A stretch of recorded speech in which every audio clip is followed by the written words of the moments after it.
Hello everybody, and thank you very much for your time today. And today I'm coming to you from Beaufort, South Carolina. Yes! Alright guys, as you see, we are at the Highway 21 Drive-In. So, just for your knowledge, there are only about 320 drive-in theaters still left here in the United States. And there's also a Pillows factory. So maybe we'll go check that out too. But no, we're not going to go check out the Pillow Factory.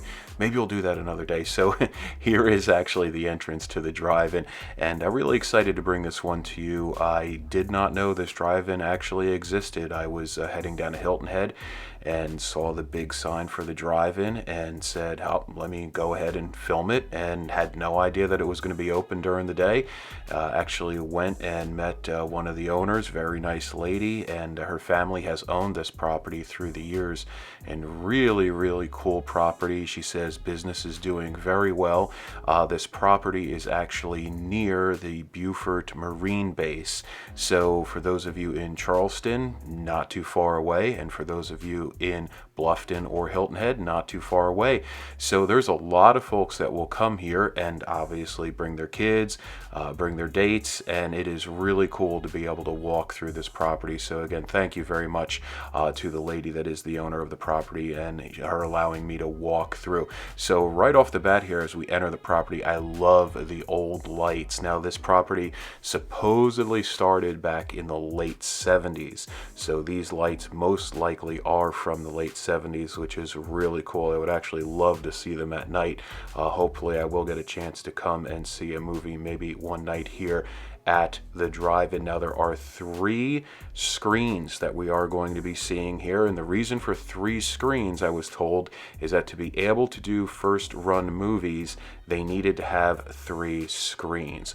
Also, with all of the owners of these drive-ins throughout the country, supposedly there is actually a group where they stay in communication, and they actually have different meetings and gatherings to keep each other informed on the industry. Excuse me.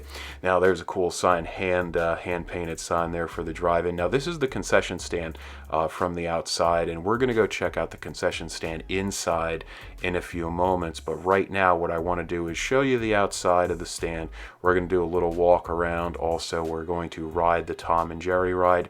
No, we're not actually going to ride the Tom and Jerry ride. I think I might be over the weight limit for the Tom and Jerry ride, and I don't want to break it for the kiddies.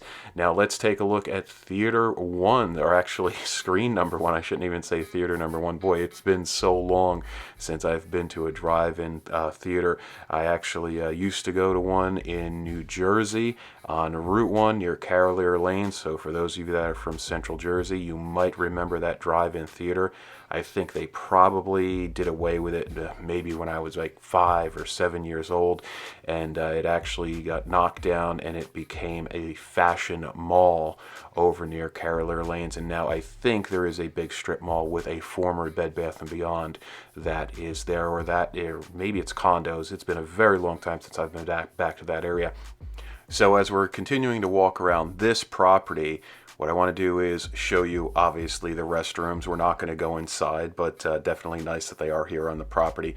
We are going to go behind the restrooms, and we're going to check out that little booth that we see right in front of us past this corrugated wall. Now that little booth most likely was where you would pay to get into the movies way back in the day. Obviously this is all grass now. There's a large tower there. I'm not sure if maybe that was used as part of the projection or maybe spotlighting of the movie area, but take a look here. There you see some receipts for the drive-in. Now this area obviously is not used anymore, but there are still some concrete pillars that are in the ground, or some footings I should say, and I assume they were probably for lighting or maybe some type of gates to guide cars into this area where they would pay. Now currently what happens here is that folks actually drive through the back of the concession stand here in this paved area, and they pay right there where you see this stop sign. So we're gonna walk past that little area right now, and then also to the left of that area you will see some light boxes. So I assume back in the day maybe there were some of the movies that were being shown, maybe the posters or some marketing that would be there in those light boxes. boxes. There you see a storage shed off to the right side. Now in front of us is actually movie screen number 2, and there you see one of the projection booths here. So 2-story building. Looks to be pretty decent shape, even though it's been here all these years. Looks like they're maintaining it. And also you will see in both of the photo areas, or the projection areas, is that there are air conditioners that are running. So I assume that the projection machines probably cannot get hot, or cannot get very heated throughout the day. They probably get ruined, possibly. So there are air conditioners in all of these rooms for the projector. So that is the projector that is going, of course, to screen 2, and then also there was the projector on the other side that would go to screen 1 that we'll see in a moment. So it looks like maybe there's about 8 rows here for cars. And there you see off to the bottom right, you'll see actually the FM station that you need to tune to in your car. So 97.7 for screen number 2. Then we're going to see screen number 1 in a moment. Now this area actually was very muddy this day. There were recent rains that had come through. There you see the station for screen 1, and then also screen 3. Shout out screen 3, 92.3 K-Rock. For those of you back in New Jersey, New York, and Connecticut, obviously K-Rock was the Howard Stern station. So now this obviously is the wider area. This is the biggest screen of the property, so this would have the most cars, and you see all of the poles. So for those of you that have been to drive-thrus through the years, and that's, by the way, is projection booth for the screen number 3. We're going to check that out in a moment.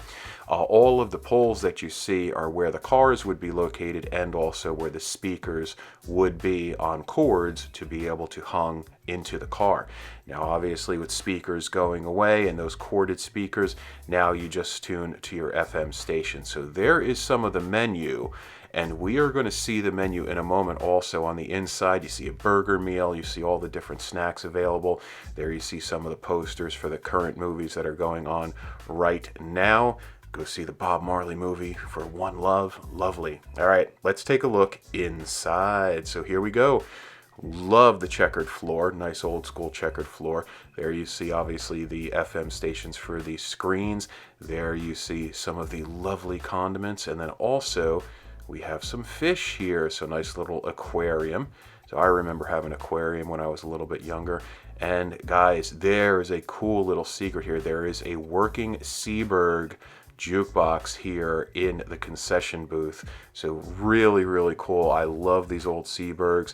Now this isn't one that where you would see the records actually loading. This is a little bit of a newer one, but it is very cool to see a working Seaberg. They always sound so awesome. So let's take a look. We've got our popcorn, our fountain drinks, our sweet treats, our combo meals, our novelty items. There is the big popcorn machine. I definitely would love to see that in action. And again, maybe I'll come back one evening with my family and check out this place. We got all the popcorn buckets. We've got our ice creams available. We also have all the old signage. I love the vintage signage. This place is just so, so cool. And please, if you ever are in the Charleston, Hilton Head, Beaufort area, please check out this drive-in. I think you'll definitely have a great time. The folks here were very, very friendly, and I definitely appreciate the opportunity to bring you this video and show you an old school drive-in. Again, there aren't that many left, so let's get out there and definitely support them. So as we take a look back through the concession stand, in a moment we're actually going to go check out screen number 3. So let's say our goodbyes to the concession area and all of the lovely Pepsi drinks and that awesome checkered floor. All right, guys, let's go ahead and check out screen area number 3. Now, this is the smallest screen, and one of the things that was a little bit surprising to me was the screen being a corrugated metal. I thought the screens would have been flat, but no, they're actually a corrugated steel. So that is pretty cool. And actually the lady that is one of the owners here for the property mentioned that actually her family members had built these screens through the years, and including that screen number 3. So there is the projector for screen number 3 hiding in the shed. And I'm doing some shots here. Sorry about that on the grass, but I'm taking some shots with my phone also. There we go, a little zoom in. I didn't know that they used to have these screens as being corrugated. That was surprising to me. But again, it's been a very long time since I've been to a drive-in theater. So I mean, we're talking decades and decades. So there is back there one of the other concession stands that they used to have in operation through the years. Now, what I was told is that there are some parties, private parties, and gatherings that will happen here on the property. Like the Boy Scouts will do some gatherings here, and some other organizations.